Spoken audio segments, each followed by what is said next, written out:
Welcome to another edition of the Giants Huddle podcast, brought to you by Citizens, the official bank of the Giants. Joining me in the Hack and Sack Meridian Health podcast studio, keep getting better, is Giants defender, edge player, outside linebacker, defensive end. Take your pick. He's Brian Burns. Brian, what's going on, man? What's going on, man? I'm doing good. So you've been at this a while now, and I got to imagine over the course of an offseason, you kind of get a feel for a team and how they're coming together. Mm-hmm. You haven't played a game yet, so remains to be seen. But what's your feel for the 2025 Giants after being with this group for about 5 months? The energy is high. It feels different from last year. And, every year you feel hopeful, you feel excited, to play ball again, get these opportunities. But, yeah, it just feels different. I feel like everybody's locked in on a different level, and I really feel like the sky's the limit. One thing Brian Daboll has talked a little bit about, and I wonder why it feels different, is player-driven leadership. Mm-hmm. How much of that you think is what part of the difference is and what you feel in this offseason?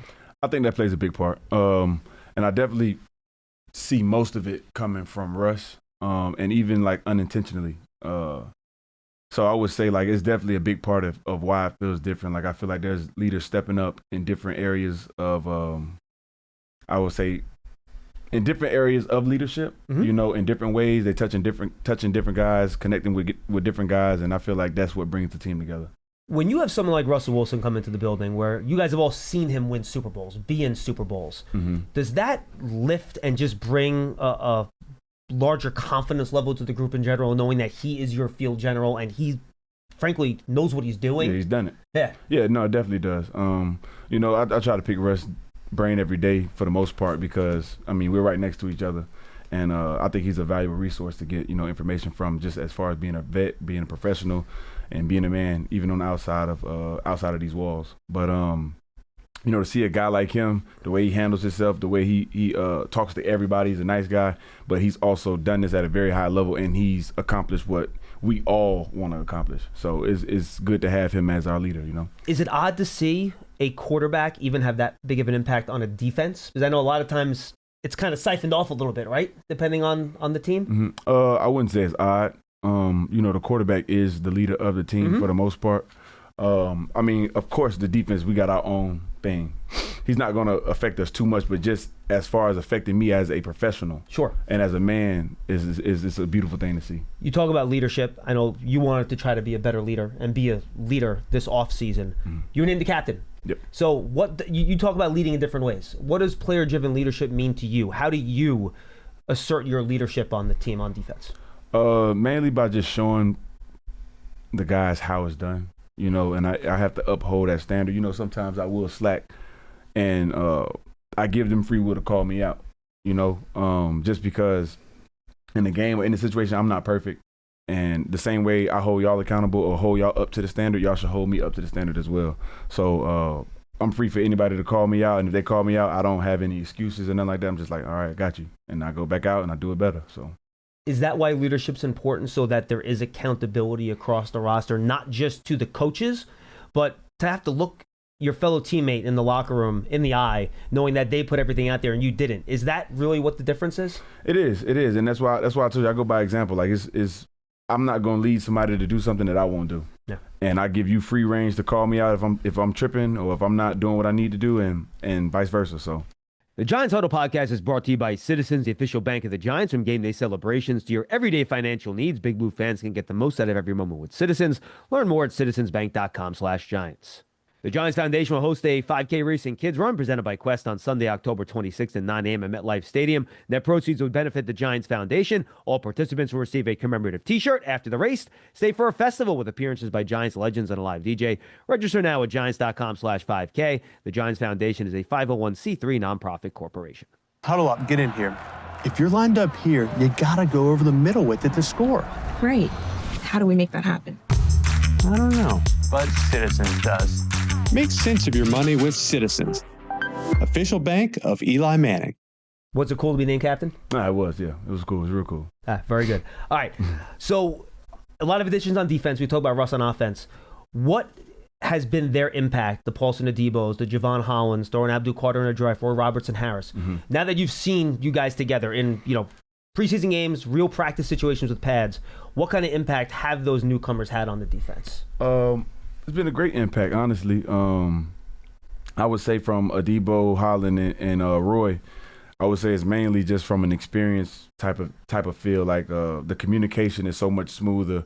There's times I don't even have to say anything to Roy because he already knows. That's just the level of ball he's played and the experience that he has. And Holland has been flying around, making plays all around the field from training camp to now. So I'm excited to see what Holland's going to do. And Adebo's been doing his thing as well. But it's just an experience. Like I just feel like I'm playing with some ballers, you know. And then Carter, the rookie, we spoke back in June. The pads have not gone on yet. And you said, I want to see when pads go on what it looks like. What did it look like with pads on? It looked damn good. It looked good, man. I mean, Carter has unbelievable traits. You feel me? He has a motor. You know, he's gonna be a great talent in this league. Obviously.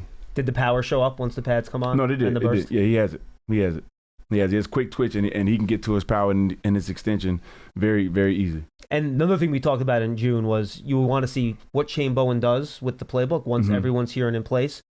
Have you seen it? And I'm not going to ask how because you're not going to give away state secrets, but have you seen it expand? Is his menu larger given the new pieces here, more veterans and stuff like that? I wouldn't necessarily say larger. I would just say that the details have become a little more emphasized, if that makes sense. Sure. Just due to the versatility that this defense does have. And I assume since the guys aren't so young, there's a bigger trust factor, right? Yeah, that these guys, if you give them more, that they can do more with it. You can put it on their plate. Yeah, you could definitely put whatever you want on their plate because they can handle it. All right, the pass rush.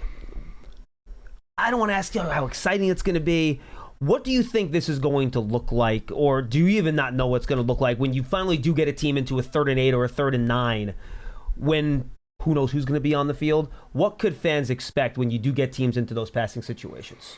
I really just want to say 4 crazy men going after the man with the ball. That's what it's going to look like, honestly, just absolute relentless, just trying to get after the ball. I mean, I understand offense is going to try to scheme us, chip us, double team, all that type of stuff. But at the end of the day, once we have a lead, you can't do that for so much longer. Otherwise, you're just going to lose the game. So when we get into those situations where they just have to block us with the 5 linemen that they have, it's going to be interesting. And that's only rushing 4. What happens if you bring a 5th guy? They got to go one-on-one, right? Yeah, I don't think we're going to need 5. But if we do use 5, yeah, good night, Irene. I love it. If you want to know how to manage 2 minutes of crunch time football, I'm your man. But if you're wondering about a long-term financial plan, you should talk to Citizens. Hey, I can also talk lawn care. I'd like to learn about a mowing routine. Yes, I knew I could help. Make sense of your money with Citizens. You mentioned getting a lead, and that I don't know if anything helps a pass rush more than having a lead because then the offense can't dictate what they're doing. Play action, run it early. The other thing you got to do is stop the run on early downs. I know that's been a big emphasis for you guys this offseason. And I know you really can't tell till you get in a real game, but from what you've seen, do you think you're going to be able to stop the run enough on early downs to get into those pass rushing situations? I definitely think so. And obviously we've went through all the trials and tribulations of you know, trying to get the run fits, you know, exactly right. But the main reason of why I say it's going to be good is because everybody's mindset is on stopping the run first. Because we know once we stop the run, once we solidify that we can handle that part of the game, we're going to get into what we actually want to do. So, all right, let's get the opponent real quick. Jaden Daniels, we know how good he was last year. You faced him twice. Yep. Are there any special or specific challenges to him, maybe even different than some other scrambling quarterbacks, that you guys have to be aware of when you go up against him in a game?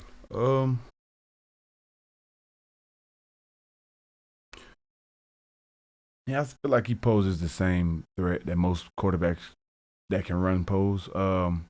He is a little bit different of a runner. How so? Like he's not so much like Lamar. Like Lamar is one of a kind. You know, stop on a dime, cut. Like that's just. He's a little more change of direction, right? Yeah, he's a little more. He's like a mix between Lamar and Kyler. You know, it's hard to really put a finger on it, but I mean, he's done an exceptional job as a rookie. I'm excited to see what he does for his second year, but at the end of the day, all quarterbacks look the same if the pocket collapses. So. Absolutely. We've been talking about the Commanders' offensive line a lot. I know you've probably studied them a bunch. A lot of different guys in different spots, right? People have moved around. Mm-hmm. So how do you go about preparing for that when you haven't seen this combination really together in a real game for a large number of snaps? You know, I honestly think that gives us somewhat of an advantage. And that's just me saying, that's just me talking.